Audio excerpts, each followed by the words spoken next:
살다 보면 딴 사람으로 살고 싶을 때가 있습니다. 내 가글을 모르는 사람들이 있는 곳으로 가서 살고 싶을 때가 있습니다. 잘 안다는 것이, 나를 안다는 것이 부담스럽기 때문에 그러합니다. 내가 상처받은 거 아는 사람이 불편합니다. 부담스럽습니다. 왜 그런가? 스럽게 살고 싶기 때문입니다. 많은 사람들은 과거에 붙들린 채 살 때가 많습니다. 어떤 이에게 과거는 추억이지만 어떤 이에게 과거는 아픔인 경우가 많습니다. 주님께서 십자가 지시고 죽으사 부활하신 것은 우리의 죄를 씻을 뿐만 아니라 그 모든 과거를 씻어버리고 새 삶이 되도록 하시기 위함이었습니다.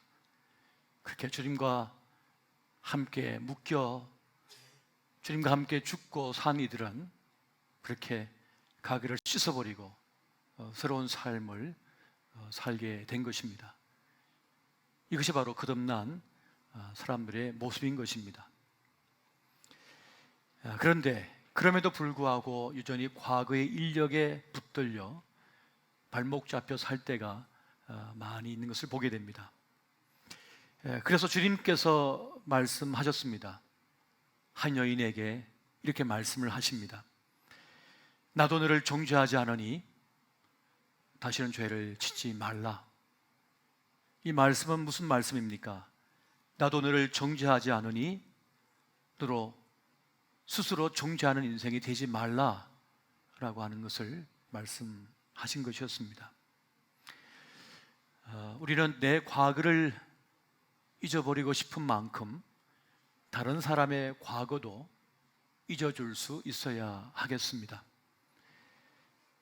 과거에 묶여 살기에는 우리의 생애 시간이 너무 소중하고 아까운 것이기 때문에 그러합니다.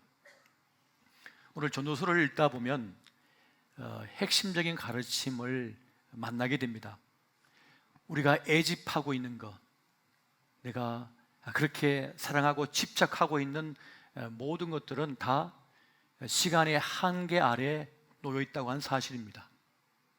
그리고 더 나아가서는 지식의 한계 속에 있다고 하는 사실입니다. 우리 인생에서 가장 중요한 생애 재료는 시간이라고 하는 것입니다. 우리는 시간의 한계 속에 살아가고 있습니다. 어떤 성공을 거두었든지 어떤 실패를 거두었든지 상관이 없이 그것은 유한합니다. 아파서도 힘겨워서도 죽을 만큼 고통스러워서도 그것은 영원하지 않습니다. 끝나버립니다. 어떤 성공도 어떤 영광도 어떤 명예도 머지않아 끝을 맺게 됩니다. 그렇게 우리는 시간의 한계 속에 살아가고 있습니다. 이렇게 시간의 한계와 더불어 우리는 지식의 한계 속에 살아가고 있습니다. 지식의 한계는 다 알 수 없다는 것입니다. 내 인생인데도 내가 다 알지 못합니다. 나에게 앞으로 어떤 일이 벌어질지, 어떤 상황이 주어질지 도무지 알 길이 없습니다. 어제의 성공이 오늘의 슬픔이 될 수 있습니다. 어제의 아픔이 오늘의 기쁨이 될 수도 있고 또 내일의 성공이 될 수도 있는 겁니다. 그렇게 우리는 내일을 알지 못한 채 살아가고 있습니다. 사람이 20세가 넘게 되면 인생의 영역에서 웬만한 것은 다 해결할 수 있는 수준에 이른다고 합니다. 그래서 대부분의 나라에서는 19세 이상이 되면 다 군대를 보냅니다. 그리고 부모의 허락 없이도 결혼을 할 수가 있습니다. 법적으로. 그런데 문제는 지식은 있는데 지혜가 없어서 자기에게 닥친 문제를 해결할 능력이 없습니다. 바로 응용 능력이 부족하다는 것이죠. 다른 분야에 있는 것을 현재 내 문제에 가져와서 그리고 응용해서 해결해야 되는데, 그렇게 해결할 수 있는 능력이 바로 지혜라고 하는 것입니다. 그런데 이 지혜가 없어서 많이 힘들어하는 것을 보게 됩니다. 오늘 전도서 기자는 우리에게 행복한 삶에 대해서, 그 행복한 삶의 비밀 세 가지를 우리에게 알려주고 있습니다. 그 첫 번째는 때가 있음을 알라입니다. 전도서 3장 11절 말씀을 보면 이렇게 말씀하죠. 하나님이 모든 것을 지으시되 때를 따라 아름답게 하셨고 또 사람들에게는 영혼을 사모하는 마음을 주셨느니라. 그러나 하나님이 하시는 일의 시종을 사람으로 청량할 수 없게 하셨도다. 무슨 말입니까? 하나님께서 모든 것을 창조하시고 운영하신다는 것이고 또 주님께서는 때를 주관하신다, 이렇게 말씀해 주고 있습니다. 때를 따라 아름답게 하셨다고 하는 이 말씀은 알맞은 때에 하나님께서 일을 성취하신다라고 하는 것을 말하는 것입니다. 그러니까 하나님의 때, 하나님의 시간을 가지고 주님께서는 우리의 생애 시간 동안 개입하셔서 그 일을 이루신다, 이렇게 말씀합니다. 이것이 흘러가는 크로노스의 시간 속에 하나님께서 개입하시는 바로 카이로스의 시간이라고 하는 것입니다. 그렇게 하나님께서 개입하셔서 일하실 때 우리는 그것을 알고 깨닫고 그에 맞춰서 살아갈 수 있어야 한다는 것입니다. 이것이 지혜라는 것이죠. 우리는 때때로 내 생각대로 되지 않는 것 때문에 실망을 합니다. 그리고 좌절을 경험합니다. 하지만 그럼에도 불구하고 우리가 희망을 포기하지 않을 이유는 바로 하나님의 때가 있기 때문입니다. 사람이 만드는 때가 아니라 하나님께서 행하시는 그 때가 나에게 올 것이기 때문에 우리는 희망을 품을 수가 있는 것입니다. 우리의 열정과 열심과 지혜와 지식이 끝난 자리에서 하나님의 능력이, 하나님의 일하심이 나타나기 때문에 그렇습니다. 그렇게 하나님께서는 막막해 보이고 도무지 알 수 없는 그 상황 속에서 길을 내시는 분, 바로 그분이 하나님이십니다. 할렐루야. 왜 이 말씀을 우리에게 주고 있는 것일까요? 일이 안 됐어도, 실패해서도 두려워하지 말라는 겁니다. 절망하지 말라는 것입니다. 겁먹지 말라는 것입니다. 또 오늘 전도서 기자는 그런 말을 합니다. 일의 시종을 알 수 없게 만드셨다. 알 만큼만 알게 하시고 모르게 하셨다는 것이죠. 왜 그럴까요? 다 알면 갈 수 없기 때문에 그렇습니다. 다 알면 만날 수 없기 때문에 그렇습니다. 여러분, 내일을 다 알면 좋을 것 같지만 내일을 알면 오늘을 누릴 수가 없습니다. 내일 어떤 일이 벌어질지 알면 오늘을 누릴 수가 없는 거예요. 단잠을 잘 수가 없는 것입니다. 그래서 마태복음 6장 34절에 보면 그러므로 내일 일을 위하여 염려하지 말라. 내일 일은 내일이 염려할 것이요 한날의 괴로움은 그날로 족하니라. 그렇게 주님께서 말씀하십니다. 다 알 필요가 없다는 겁니다. 다 알아서도 안 된다는 것입니다. 알아도 다 따를 수가 없기 때문에 그렇습니다. 모르기 때문에 오늘 단잠을 잘 수 있는 것이고, 오늘 단잠을 자야 내일 힘든 그 일을 겪어낼 수 있기 때문에 주님께서는 다 알게 하지 않으셨습니다. 이것이 바로 은혜인 것이죠. 이 말씀들을 다 종합해 보면 무슨 말씀일까요? 우리가 하나님의 은혜 안에 있다는 것입니다. 은혜 속에 있다는 것이죠. 이것이 우리의 기쁨이요 우리의 행복이 될 수 있다. 이것을 지금 말씀해 주고 있는 것입니다. 하나님의 압도적인 그 은혜가 나를 살게 하고 나를 지속시키며 이끌고 있다는 사실입니다. 에베소서 2장 8절 말씀 같이 한번 보겠습니다. 자, 시작. 너희는 그 은혜에 의하여 믿음으로 말미암아 구원을 받았으니 이것은 너에게서 난 것이 아니요 하나님의 선물이라. 아멘. 지난 주간에 제 은사 되시는 목사님이 저에게 영상을 이렇게 두 편을 보내주셨어요. 뭔가 하고 이렇게 보니까 제가 처음 10대 시절에 전도를 받아서 처음 나간 교회, 그리고 거기서 세례 받았던 그때, 그리고 그 교회가 이제 건축할 때 저도 삽을 들고 가서 세멘을 막 이렇게 이면서 교회를 지었던 그 장면, 또 성탄절 때의 그러한 모습, 그리고 제가 그 목사님의 부름을 받고 다니던 학교를 그만두고 그 서울 양교동 그 교회를 개척할 때 같이 그 교회를 섬겼던 그때 장면들을 다 이렇게 편집을 해가지고 영상으로 보내주신 거예요. 저는 그때 어렴풋한 기억만 갖고 있었는데 그 장면을 보니까, 그 영상들을 보니까 그때의 기억이 다 새록새록 떠올랐습니다. 얼마나 감격스러웠는지 모르겠습니다. 그러면서 느낀 것은 무엇인가 하면, 하나님의 은혜가 아니면 그 시골 촌구석의 그 촌떡이가 어떻게 그렇게 지금의 자리까지 올 수 있었을까 하는 생각을 가져보았어요. 그러면서 하나님의 은혜구나, 하나님께서 보내주신 천사와 같은 이들을 통해서 내가 지금까지 왔구나 하는 그런 고백을 하게 되었습니다. 나중에 기회가 되면 한번 보여드리겠습니다. 우리가 자꾸 불행감에 빠지는 이유가 있어요. 그것은 내 삶 속에 하나님을 염두에 두지 않기 때문입니다. 내 지식과 내 지혜와 내 경험과 내가 가진 조금의 자산만 가지고 나를 바라보기 때문입니다. 마치 하나님 없는 자처럼 그렇게 나를 봐요.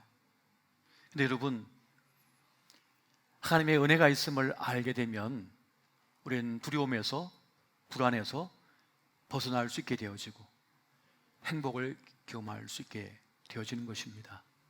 여러분, 역사는 하나님의 때를 향하여 지금 흘러가고 있습니다. 하나님께서는 모든 것을 제때 알맞게 일어나게 하신다고 말씀합니다. 우리는 내 삶이지만, 내 인생이지만 내 삶의 전모를 다 알지 못합니다. 오늘만 살기 때문에 그렇습니다. 하지만 하나님은 시간을 창조하신 분이기 때문에 시간 밖에도 계시고 시간 안에도 계십니다. 우리의 과거도 보시고 우리의 현재도 보시고 우리의 미래도 동시에 보시는 분이시기 때문에 모든 것을 가장 알맞게, 그리고 모든 전모를 아시기 때문에 주의 일을 제때 행하실 수 있는 것입니다. 그래서 우리는 하나님의 때가 있음을 알고 행복을 누릴 수 있어야 하는 것입니다. 두 번째로, 여러분, 우리는 오늘 전도서 기자의 말에 따라 우리는 선을 선택할 수 있어야 합니다. 우리가 살다 보면 삶의 무의미를 경험할 때가 있어요. 내 삶이 무가치하게 느껴질 때가 있습니다. 내가 헛살았나? 나 괜찮은가? 이게 무슨 소용이란 말인가? 하는 생각이 들 때가 있습니다. 이 일을 하는 게 무슨 의미가 있어? 내가 지금 이렇게 저축하는 게 무슨 소용이 있어? 그렇게 지금까지 살아온 삶에 대해서 회의감에 빠져들 때가 있습니다. 그래서 사람들은 이 현실에서 좀 벗어나고 싶어서 탈출구를 찾습니다. 뭔가 나를 몰입하여 몰아갈 수 있는 그것을 찾기 시작합니다. 그래서 어떤 이들은 스포츠에 빠져듭니다. 축구에 매몰되고 낚시에 빠져듭니다. 어떤 이들은 게임에, 어떤 이들은 도박에, 어떤 이들은 쾌락에, 어떤 이들은 술에 빠져듭니다. 나를 잊어버리고 싶어서요. 무가치해 보이는 내 삶을 잊어버리고 싶어서 그렇게 어떠한 곳에 몰두하고 싶어 합니다. 그리고 그것을 재미있는 것으로, 그걸 좋은 것으로 생각해요. 하지만 그런다고 해서 이 삶의 무의미가 해결되지가 않습니다. 술이 깨면 더 고통스러운 것처럼 더 큰 공허함을 경험하게 됩니다. 삶의 의미를 찾는 것은 어렵지가 않습니다. 가치 있는 일을 하면 내 삶이 가치 있게 됩니다. 의미 있는 일을 하면 내 삶이 의미 있게 되어집니다. 그래서 전도서 3장 12절은 이렇게 말씀하죠. 사람들이 사는 동안에 기뻐하며 선을 행하는 것보다 더 나은 것이 없는 줄을 내가 알았다. 또 에베소서 2장 10절 말씀 우리 같이 한번 보겠습니다. 자, 시작. 우리는 그가 만드신 바라 그리스도 예수 안에서 선한 일을 위하여 지으심을 받은 자니 이 일은 하나님이 전에 예비하사 우리로 그 가운데서 행하게 하려 하심이니라. 아멘. 우리는 선한 일을 위하여 창조된 존재라고 말씀합니다. 지음받은 존재라고 말씀합니다. 그러니까 그 본래의 목적, 본래의 삶을 살 때 우리의 영혼은 기뻐할 수가 있고 행복을 느낄 수가 있다는 거예요. 그런데 우리가 그렇게 살지 않더라는 것이죠. 우리의 생애 시간 동안 선한 일, 선한 그 일의 날을 던져야 되는데, 근데 우리의 이기적인 본성은 그것을 거부한다는 거예요. 선한 일을 하려면 나를 깨트려야 되거든요. 내 시간을 투자해야 되거든요. 다른 말로 하면 나를 포기해야 하기 때문에 그렇습니다. 그래서 그것을 하기가 힘듭니다. 그러나 그럼에도 불구하고 그 선한 일을 옳은 것인 줄 알고 함께 나를 합치시켜 동행하다 보면 나도 모르게 사는 보람을 느끼기 시작합니다. 영혼의 기쁨을 느끼기 시작하는 거예요. 하나님 체험, 하나님 만난 경험이 있는 사람은 전혀 다른 삶을 살게 됩니다. 어떤 삶일까요? 생명을 살리는 일에 자기의 생애를 헌신하게 되어진다는 것이에요. 그것처럼 우리가 인생의 보람, 인생의 행복은 어디서 얻게 되는가? 생명을 살리는 가치 있는 일에 함께 내 마음을 드리고 내 삶을 드리고 내 물질을 깨트리고 내 생애를 바칠 때라고 하는 사실입니다. 여러분, 세상은 전쟁터이고 정글이라고 합니다. 근데 여러분, 로마 시대에 가장 강한 자는 누구였을까요? 검투사들이었습니다. 검투사는 강력한 육체를 가지고 있었고 힘을 갖고 있었고 누구보다 날랜 검을 사용할 수 있었습니다. 그래서 1대1로 붙거나 1대 다수로 붙어도 다 이겼어요. 그렇게 강한 자들이었습니다. 하지만 제일 먼저 죽어갔습니다. 누가 오래 살아남았냐? 그들을 향하여 환호하고 격려하고 박수를 보냈던 이들이 더 오래 살아남았습니다. 그들이 후손을 많이 남긴 것 같지만, 그 강한 자가 후손을 많이 남긴 것 같지만 그렇지 않아요. 도리어 누군가를 격려하고 환호하고 박수 쳐준 이들이 살아남았다는 겁니다. 이기적인 사람이 아니라 이타적인 사람, 누군가를 위하여 사랑을 베풀고 위로해주고 돌봐주었던 사람이 더 오래 살아남았다는 것이죠. 이것에 원리가 있습니다. 세 번째, 여러분, 오늘 전도서 기자는 우리에게 받은 복을 누릴 수 있어야 된다 그렇게 말씀하고 있습니다. 여러분, 우리는 살다 보면 내게 주어진 것을 소홀하게 여길 때가 있어요. 내가 있는 것을 너무 하찮게 여길 때가 있습니다.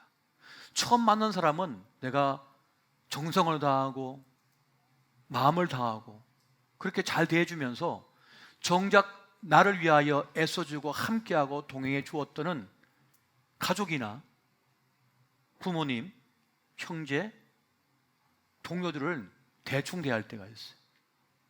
함부로 대하는 경우도 참 많습니다. 우리는 나에게 선물로 주어진 것들을 함부로 다루거나 소홀하게 여기지 말아야겠습니다. 전도서 3장 13절에 이런 말씀이 있죠. 사람마다 먹고 마시는 것과 수고함으로 낙을 누리는 그것이 하나님의 선물인 줄도 또한 알았도다.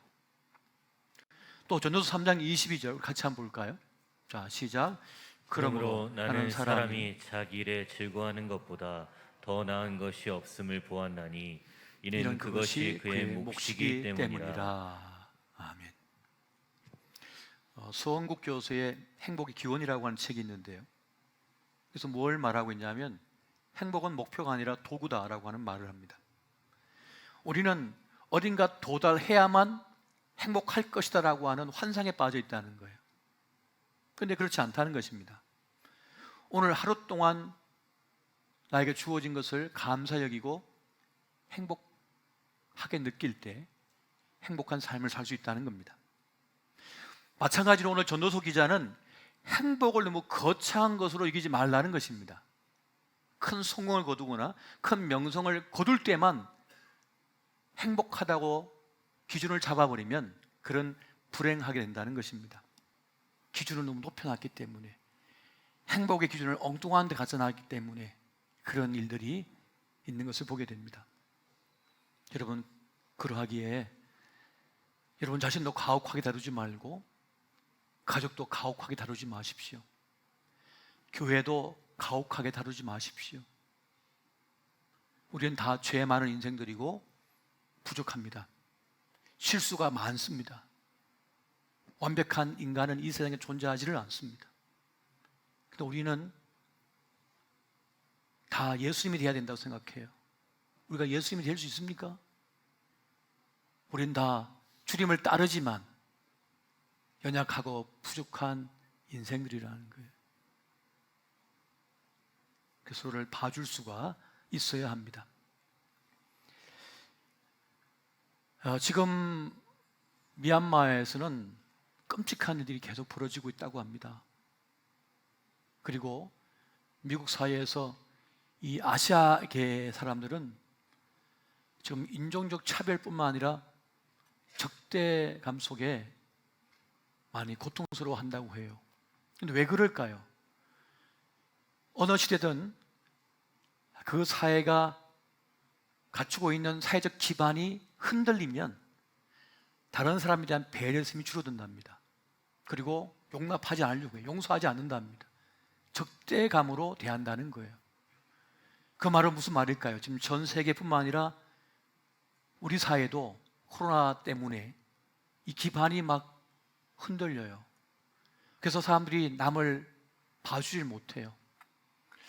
이러한 때일수록 우리가 더 너그럽게 봐주고 사랑으로 대하고 살펴줄 수 있어야겠습니다. 좀 더 기다려주고 좀 더 배려할 수 있는 삶이 되어야겠습니다.